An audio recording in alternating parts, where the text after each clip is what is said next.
Hello everyone, welcome back to GK Today. This is Sia and very good morning. Hope everyone is doing fine. So start करते हैं modern Indian history की class 6 रहने वाली है।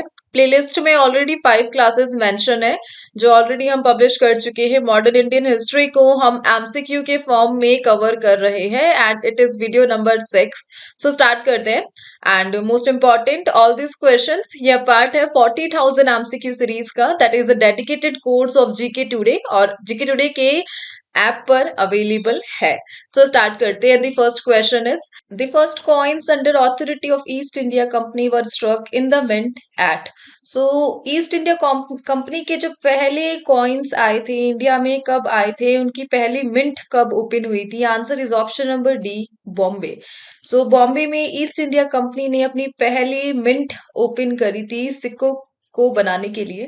So basically इस question के साथ हम काफी मल्टीपल थिंग्स को कवर करेंगे that is related with modern Indian history. First of all East India Company. So East India Company India आती है 1600 में। एक चार्टर एक्ट के तहत ईस्ट इंडिया कंपनी का फॉर्मेशन किया जाता है by the queen Elizabeth first. Then 1600 के इनिशियल ईयर्स में यह पहुंचते हैं द इंडिया। देन इंडिया में आते ही कैप्टन हॉकिंस जाते हैं जहांगीर के दरबार में 1609 में ट्रेडिंग की परमिशन लेने के लिए, लेकिन इन्हें ट्रेडिंग की परमिशन नहीं मिलती है। बट एट लास्ट पोर्तुगीज के साथ ये लड़ाई लड़ते हैं एंड सूरत को कैप्चर करते हैं। एंड सूरत को कैप्चर करने के बाद 1613-12 में यह अपनी पहली फैक्ट्री ओपन करते हैं सूरत में। सूरत को अपना पहला फैक्ट्री पॉइंट बनाया जाता है और इस प्रकार जो मुगल सम्राट थे जहांगीर, उनसे इन्हें परमिशन मिलती है ट्रेडिंग के लिए, राइट। सो जहांगीर इन्हें परमिशन देता है and at last east India company की फैक्ट्री ओपन होती है इंडिया में। इस प्रकार ईस्ट इंडिया कंपनी का शुरुआत होता है इंडिया में। देन 1613 के बाद 1615 में इनके एक जनरल थे जो एम्बेसडर बनकर इंडिया में आते हैं that is Thomas raw. And Thomas Roe को अपॉइंट किया जाता है एज गवर्नर जनरल। कहाँ पर? उस टाइम के मुगल सम्राट जहांगीर के दरबार में। देन 1615 से यह पहुंचते द ईयर 1717 में। काफी बार पोर्तुगीज को हराकर, अरब्स को डिफीट कर कर जब ये इंडिया आए थे, इन्होंने देखा इंडिया में पोर्तुगीज ट्रेडिंग कर रहे हैं बेसिकली स्पाइसेस के लिए, अरब्स है। देन इन लोगों को डिफीट विफीट कर कर ये 1770 तक पहुंचते हैं। देन कंपनी रिसीव करती है permission from the emperor Farrukhsiyar. So Farrukhsiyar थे उस टाइम पर गद्दी पर। बेसिकली फारुखशियार कब आते हैं? सो जब औरंगजेब की डेथ हो जाती है। औरंगजेब औरंगजेब की डेथ के बाद इनका जो सबसे बड़ा बेटा है 63 की एज में बनता है द किंग, जिसका नाम था बहादुर शाह फर्स्ट। ठीक है, बहादुर शाह को बनाया जाता है द मुगल सम्राट। बहादुर शाह की डेथ के बाद जहेंद्र शाह को बनाया जाता है द किंग। देन एंट्री होती है सैयद ब्रदर्स की। बेसिकली सैयद ब्रदर्स को कहा जाता है द किंग मेकर और ये अपॉइंट करते हैं फारूक शियार को as the emperor. Then Farrukhsiyar आता है। देन उस टाइम पर फारूक शियार की तबीयत काफी खराब हो जाती है और British east India company Farrukhsiyar को ट्रीटमेंट प्रोवाइड करती है और उसकी हेल्थ को एकदम चकाचक मस्त बना देती है। फारुखशियार एकदम ठीक हो जाता है और ब्रिटिश ईस्ट इंडिया कंपनी से खुश होकर फारुखशियार उन्हें परमिशन देता है कि ठीक है, तुम हमारे यहाँ पर रहो और ट्रेडिंग करो। तो फ्री ट्रेडिंग की परमिशन मिलती है फारुखशियार से ईस्ट इंडिया कंपनी को। कब? 1717 में। और इसे कहा गया मॉडर्न इंडियन हिस्ट्री में the Magna carta. So Magna carta British east India Company के लिए 1717 था जब इन्हें फ्री ट्रेडिंग की परमिशन मिलती है बंगाल रीजन में। एंड यह अपनी पहली मिंट फैक्ट्री ओपन करते हैं। कहाँ पर? बॉम्बे में, राइट। सो मुगल स्टाइल कॉइन यह इनिशिएट करते हैं बॉम्बे मिंट में। और 1835 में फिर इनकी एक अदर पॉलिसी आती है जिसके तहत यह इंडिया को कॉइनेज में जितने भी कॉइन्स बन रहे हैं, अलग अलग बना रहे हैं, कोई किसके नाम पर कोई किसके नाम पर, उन सबको यूनिफाइड करते हैं। सो 1835 में एक चार्टर एक्ट पास होता है और उस चार्टर एक्ट के तहत इंडिया में जो कॉइन सिस्टम है उसे यूनिफाइड किया गया। और उस टाइम पर कॉइन्स को कहा जाता था दी gold, silver, copper and the tin coin. और सिल्वर कॉइन सबसे ज्यादा फेमस रहे थे। होप ये क्वेश्चन आपको क्लियर हो चुका है। सो ओवरऑल फारुखशियार के किंगडम में ईस्ट इंडिया कंपनी को परमिशन मिली थी मिंट फैक्ट्री ओपन करने की। Let's move to the next one. Where is the Fort William located? So Fort William की बात की जा रही है। फोर्ट विलियम का काफी इंपॉर्टेंस है बिकॉज फोर्ट विलियम के कारण ही the battle of Plassey start होता है। और बैटल ऑफ प्लासी के बाद इंडिया में भी ईस्ट इंडिया कंपनी का एक रूल स्टार्ट होता है। कहाँ पर? बंगाल रीजन में। सो बेसिकली बंगाल रीजन को कैप्चर करने के लिए फोर्ट विलियम का काफी बड़ा हाथ रहा था। एंड कहाँ पर यह लोकेटेड है? Answer is option number C, Kolkata. Calcutta उस टाइम पे कहा जाता था। So basically British east India Company ने फोर्ट विलियम को बनाया कलकत्ता में। और कहाँ पर सिचुएटेड है? ये रिवर हुगली की बैंक्स पर सिचुएटेड है। Hooghly that is the distributary tributary है गंगास की। और ये जो फोर्ट है ये लगभग 70.9 हेक्टेयर का एरिया कवर करता है। एक नोटेबल राज ईरा स्ट्रक्चर है ब्रिटिश ईस्ट इंडिया के टाइम के दौरान, राइट। सो कहानी क्या है? So actually east India Company को परमिशन मिलती है ट्रेडिंग के लिए। कहाँ पर? बंगाल रीजन में। बट उस परमिशन को जो भी उन्हें प्रिविलेजेस मिले थे उनका फायदा उठाया इन्होंने और फोर्ट विलियम को बनाना स्टार्ट कर दिया। देन उस टाइम पर बंगाल के जो नवाब थे दैट इज सिराजुद्दौला, उन्हें ये बात पसंद नहीं आई कि जो ब्रिटिश ईस्ट इंडिया कंपनी है वो अपने प्रिविलेजेस का फायदा उठा रही है और बिना परमिशन से फोर्ट बना रही है कोलकाता में, that is the Fort William. फिर सिराजुद्दौला पहुंचते हैं अपनी सेना को लेकर ब्रिटिश ईस्ट इंडिया कंपनी के इस फोर्ट को खत्म करने के लिए और इस फोर्ट विलियम को कैप्चर करते हैं। बट और काफी सारे ब्रिटिशर्स को प्रिजन बनाया जाता है। लॉर्ड क्लाइव को भी उस टाइम पे प्रिजन बनाया जाता है और उस बात को फिर नरेट किया जाता है आगे जाकर। काफी बड़ा चढ़ा के बताया जाता है कि किस तरीके से हमें पॉइजन किया गया था, फोर्ट विलियम में हमें बंद कर दिया गया था बाय दी सिराजुद्दौलाज आर्मी। और ये किसने किया? ब्रिटिश ईस्ट इंडिया कंपनी ने काफी बड़ा चढ़ाकर इस बात को बताई। और इस प्रकार जो ब्रिटिश ईस्ट इंडिया कंपनी की मिलिट्री है वो बगावत करती है सिराजुद्दौला के अगेंस्ट में और एट लास्ट होता है द बैटल ऑफ प्लासी। और मेन रीजन था फोर्ट विलियम का कंस्ट्रक्शन, जिसे किसने किया था? बाय अनऑथराइज तरीके से किया गया था by the British east India. So battle of Plassey के बाद सिराजुद्दौला की आर्मी हार जाती है और जो बंगाल का लास्ट नवाब था वो चला जाता है सिराजुद्दौला और बंगाल किसके अंडर में आ जाता है? ब्रिटिश ईस्ट इंडिया कंपनी के अंडर में आ जाता है, right. So Fort William indirectly related है with the battle of Plassey. Let's move to the next one and the next question is which fort was built after the battle of Plassey in 1757? So battle of Plassey हो जाता है 1757 में। फिर एक fort को complete किया जाता है that is fort William. So basically fort William को लेकर ही लड़ाई स्टार्ट हुई थी जैसे कि अभी हमने कवर किया। फिर बैटल ऑफ प्लासी कंप्लीट होता है, British east India company power में आ जाती है। बंगाल की जो प्रेसिडेंसी है वो किसके पास चल जाती है? ब्रिटिश इंडिया के पास चली जाती है और ब्रिटिश इंडिया एक पपेट नवाब बना देते हैं और फोर्ट विलियम को कंप्लीट किया जाता है, राइट। और 70.9 हेक्टेयर का एरिया कवर करता है the Fort William. Let's move to the next one. Who was the first governor general of Bengal? So first governor general of Bengal कौन थे? आंसर डिस्कस करते हैं फर्स्ट ऑफ ऑल, स्टोरी हम बाद में जानेंगे। सो वॉरेन हेस्टिंग ये रहे थे the first governor general of Bengal. Warren Hastings से पहले ओनली गवर्नर की पोस्ट थी और इस प्रकार जो लास्ट गवर्नर रहे थे ब्रिटिश ईस्ट इंडिया कंपनी के टाइम पर that is Robert Clive, the master mind of battle of Plassey, battle of Buxar. So battle of Buxar, battle of Plassey का जो मास्टर माइंड था दैट इज रॉबर्ट क्लाइव। और रॉबर्ट क्लाइव के बाद इंडिया में पहुंचते हैं the first governor general of Bengal that is Warren Hastings. इन्होंने रॉबर्ट क्लाइव ने जो एक सिस्टम स्टार्ट किया था ड्यूल सिस्टम उसको बंद किया था। सो ड्यूल सिस्टम को बंद करने वाला जो गवर्नर जनरल था that is also Warren Hastings. और सुप्रीम कोर्ट ऑफ बंगाल को लेड किया था इन्होंने और बंगाल में फोर्ट विलियम का ये पहले गवर्नर जनरल रहे। Let's move to the next one. Who was the person behind conversion of East India Company from a trading company into a regional power? And that is the mastermind जो जिसका हाथ था battle of Plassey में, battle of Buxar में। Battle of Plassey से जो बंगाल में नवाब है वो इंडिपेंडेंट से डिपेंडेंट में कन्वर्ट हो जाते हैं और British east India company start होती है बंगाल में। और बैटल ऑफ बक्सर के बाद जो पपेट नवाब था मीर कासिम, उसका सारा रूल हट जाता है। कहाँ से? बंगाल से। एंड बैटल ऑफ बक्सर के बाद द ट्रीटी ऑफ इलाहाबाद होती है। मैनी मोर काफी सारे क्वेश्चंस रिलेटेड है मॉडर्न इंडियन हिस्ट्री से, एक एक बात हम एक एक करके हम कन्वर्ट करते जाएंगे। So the question is who was the person behind the conversion of East India company from a trading company into a regional power? So basically Lord Clive, Robert Clive जिन्हें कहा जाता है the last governor of British east India company. इनका हाथ था British east India Company को trading company से एक रीजनल पावर में कन्वर्ट करने का, बिकॉज इन्होंने ब्रिटिश ईस्ट इंडिया कंपनी को जिताया था the battle of Plassey. Battle of Plassey के बाद इनके पास खुद का एक रीजन आ जाता है, दैट इज बंगाल। उस टाइम पर मेजर रीजन था बंगाल, और बंगाल में ये अपनी पावर के साथ बन जाते हैं द रीजनल पावर, राइट। और इसमें किसका हाथ है? The Lord Clive. इन्हीं की लीडरशिप में बैटल ऑफ प्लासी को यह जीतते हैं, और बैटल ऑफ बक्सर को भी यह जीतते हैं। Let's move to the next one. The battle of Hooghly was fought between which of the following powers? So battle of Hooghly की बात की जा रही है, कौन सी पावर्स के बिटवीन यह लड़ा गया था? Answer is option number A, English versus Dutch. So basically the battle of Hooghly बोल दीजिए, या इसका जो अदर नेम है द बैटल ऑफ चिंसूरा। कब इसे फाउट किया गया था? सो 1759 में हुआ था द बैटल ऑफ हुगली।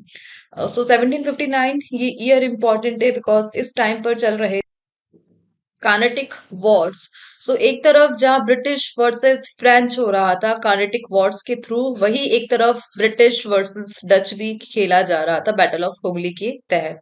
सो 1759 में द बैटल ऑफ हुगली हुआ था, English and Dutch East India Company के बिटवीन ये हुआ था। और बेसिकली इस बैटल के बाद ब्रिटिश सुप्रीमेसी एक रीजन में स्टार्ट हुई थी after the battle of Hooghly. Dutch East India company थी, उसे वीओसी के नाम से जाना जाता था। वर्ल्ड की पहली कॉर्पोरेट कंपनी कहा जाता था डच ईस्ट इंडिया कंपनी को। 1602 में इसे फाउंड किया जाता है वीओसी के नाम से।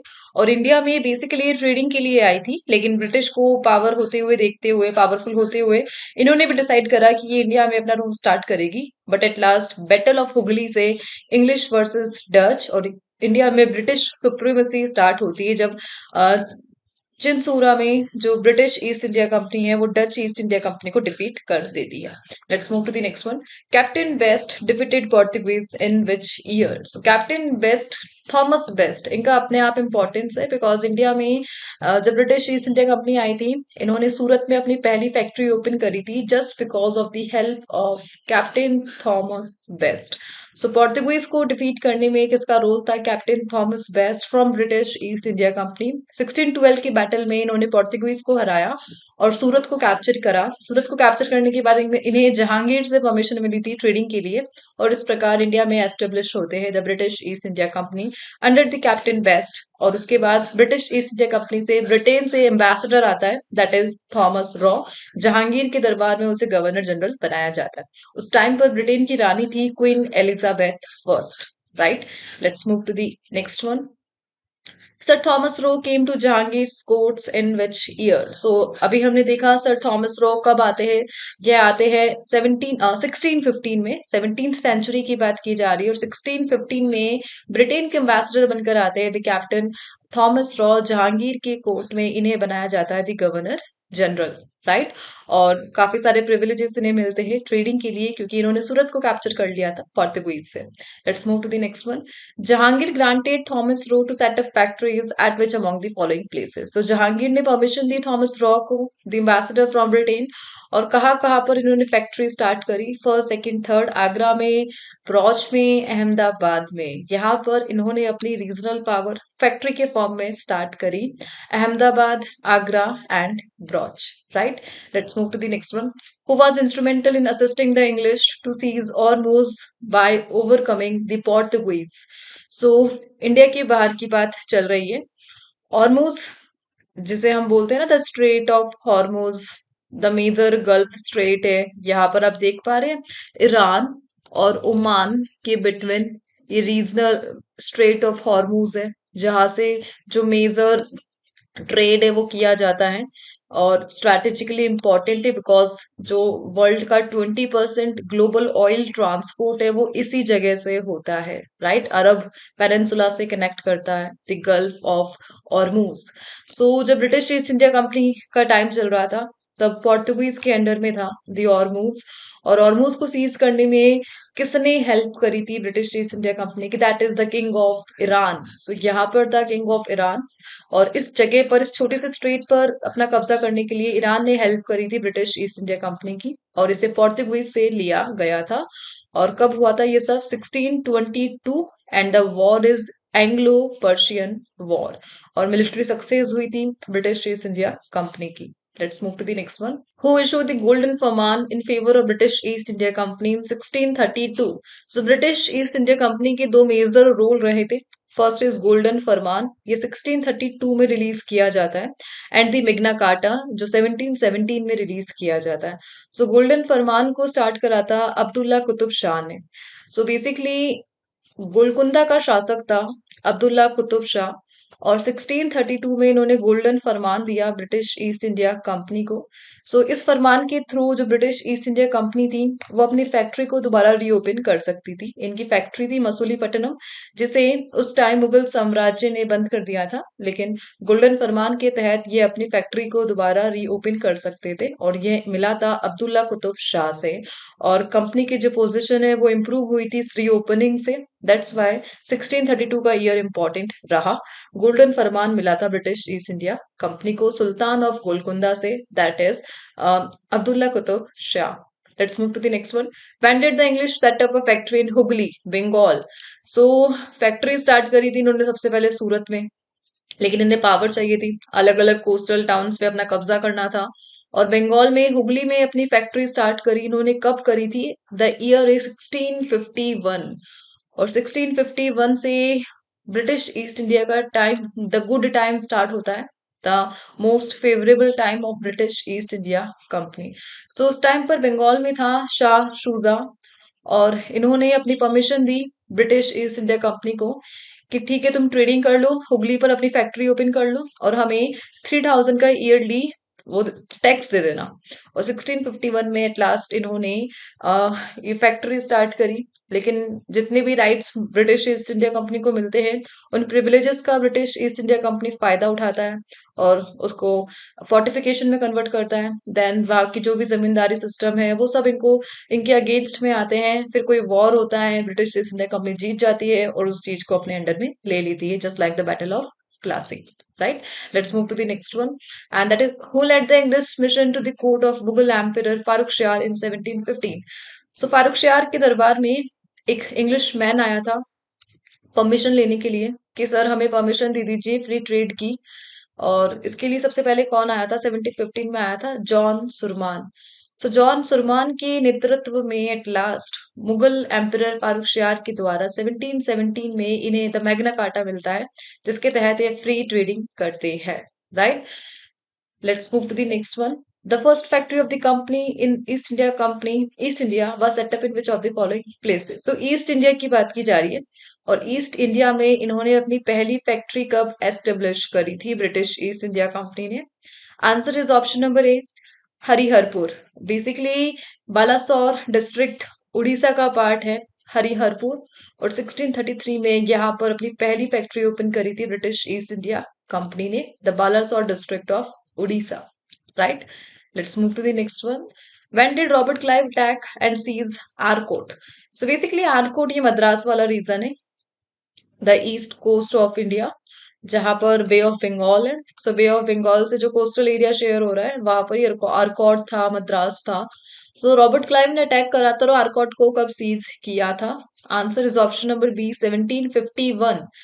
1751 आप समझ पा रहे हैं ये ईयर किससे इंपॉर्टेंट है? सो इस टाइम पर चल रहे थे the Carnatic war. So Carnatic region था और कार्नेटिक वॉर चल रहे थे, और उस टाइम पर रॉबर्ट क्लाइव ने सीज किया था दी आरकॉट. बेसिकली ये वाला एरिया है आरकॉट, मद्रास एंड ऑल. और Carnatic war basically English English और फ्रेंच वॉर से एसोसिएटेड है. फर्स्ट कार्नेटिक वॉर कब स्टार्ट किया जाता है? 1746 से 48 तक चलता है द फर्स्ट कार्नेटिक वॉर. जो फर्स्ट था 1746 से 48 तक चला, एंड जो सेकेंड कार्नेटिक वॉर है वो चलता है 1749 से 1754 तक, 5 साल के लिए. देन जो थर्ड कार्नेटिक वॉर है वो 1763 में एंड होता है ट्रीटी ऑफ पेरिस के साथ. राइट, और ऑस्ट्रिया में जो सक्सेशन के वॉर चल रहे थे, फ्रांस वर्सेस जर्मनी, उसी में ब्रिटिश ईस्ट इंडिया कंपनी ने जर्मनी का सपोर्ट किया था, और इस प्रकार जो कैनेटिक वॉर था वो हो गया था ब्रिटिश वर्सेस फ्रेंच. और इसी युद्ध के दौरान 1751 में सेकेंड कार्नेटिक वॉर के दौरान जो रॉबर्ट क्लाइव है वह अटैक करते हैं आरकोट को और उसे सीज कर लेते हैं द इंग्लिश फ्रेंच वॉर के दौरान. right? Let's move to the next question, and the next is who led the English in the Battle of Bondi Wash? So the Battle of Bondi Wash का अपना important है, क्योंकि battle of बॉन्डी wash में जो French power है वह हार जाती है ब्रिटिश ईस्ट इंडिया कंपनी से। और बेसिकली इंग्लिश को लीड कौन कर रहा? जनरल आयरे कूटे। सो बेसिकली जनरल आयरे कूटे बैटल ऑफ बॉन्डी वॉश में इनका रोल रहा। इन्होंने इंग्लिश आर्मी को लेड किया, और उस टाइम पर जनरल आयरे कूटे को कहा जाता था द कूटे बहादुर, राइट? कूट बहादुर, कूटे बहादुर, इट इज कूट बहादुर, विच मीन्स द कूट द ब्रेव, है ना? सो इन्होंने अपनी आर्मी को कहा कि आप लोग मुझे कूट बहादुर के नाम से पुकारे। बैटल ऑफ बांडी वॉश वर्सेस, एक्चुअली ये जो बैटल था ये इंग्लिश वर्सेस फ्रेंच था, और इंग्लिश फ्रेंच को डिफीट कर देते हैं, और उनसे एक ट्रीटी साइन कराई जाती है कि आप यहाँ पर कोई भी फोर्टिफिकेशन नहीं करोगे, आप लोग केवल ट्रेडिंग करोगे, और इस रीजन पर पावर के लिए आप लोग कोई भी सुप्रीमेसी लेने के लिए कुछ भी ट्रीटी या रूल करने के लिए कोई भी वॉर नहीं करेंगे। और एट लास्ट फ्रेंच एंड होता है इंडिया से। So battle of Wandiwash 1715 में जब फ्रेंच कंपनी थी वो एंड हो जाती है, केवल ट्रेडिंग करती है और अपने अपने शहर जो फ्रांस था वहां पर पहुंच जाती है। और at last British east India company की जो सुप्रीमेसी है वो स्टार्ट होती है 1760 के बाद, the battle of Wandiwash, right?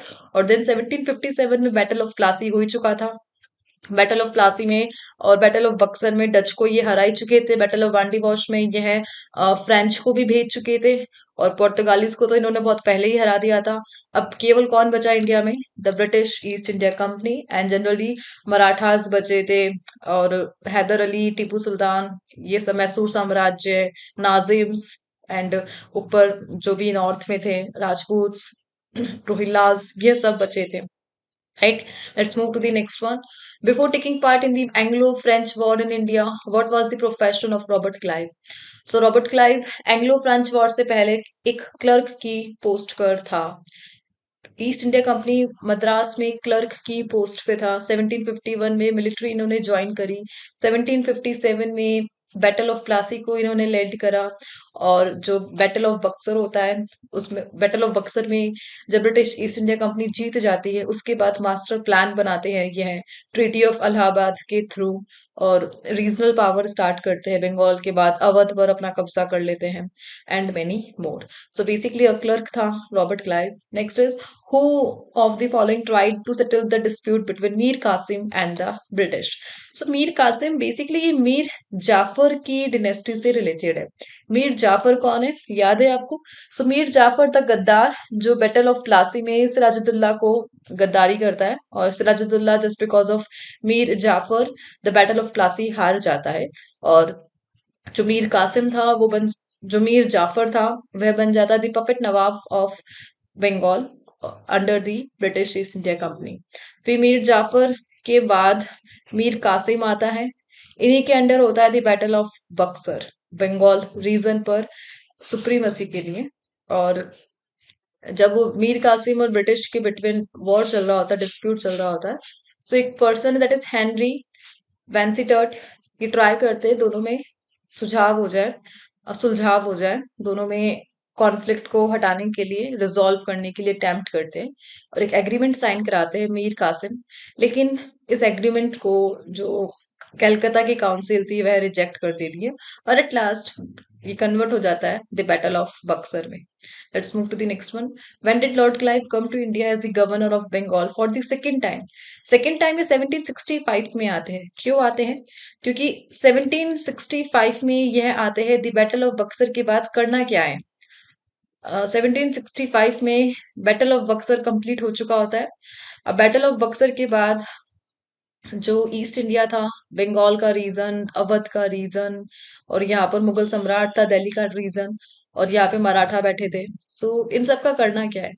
सो उस टाइम पर जो इंडिया में द गवर्नर जनरल थे वॉरेन हेस्टिंग थे, और वह बुलाते हैं द पुराने general that is Lord Clive कि बैटल ऑफ बक्सर तो हमने जीत लिया है, अब इनका करना क्या है। फिर रॉबर्ट क्लाइव आते हैं और ये ट्रीटी ऑफ इलाहाबाद बनाते हैं, द मास्टर प्लान, और इंडिया के इतने सारे लोगों का फेट डिसाइड करते हैं रॉबर्ट क्लाइव। सो 1765 में बैटल ऑफ बक्सर के बाद कैसे ट्रीटी बनानी है, कैसे कंट्रोल करना है रीजन पर, इस चीज को कंट्रोल करने के लिए 1765 में रॉबर्ट क्लाइव पधारते हैं इंडिया। एंड मीर जाफर की डेथ सेम ईयर में हो जाती है। और आफ्टर दैट जो ईस्ट इंडिया कंपनी है वो ईस्ट इंडिया का जो फेट है वो डिसाइड करती है after the battle of Buxar. Okay, यहाँ पर ये हम इस सेशन को एंड करते हैं। आई होप ये सेशन आपको समझ आया होगा। एंड जो भी आपके रिस्पॉन्स है please let me know more in the comment box. मिलते हैं नेक्स्ट सेशन के साथ। Till then please do revision and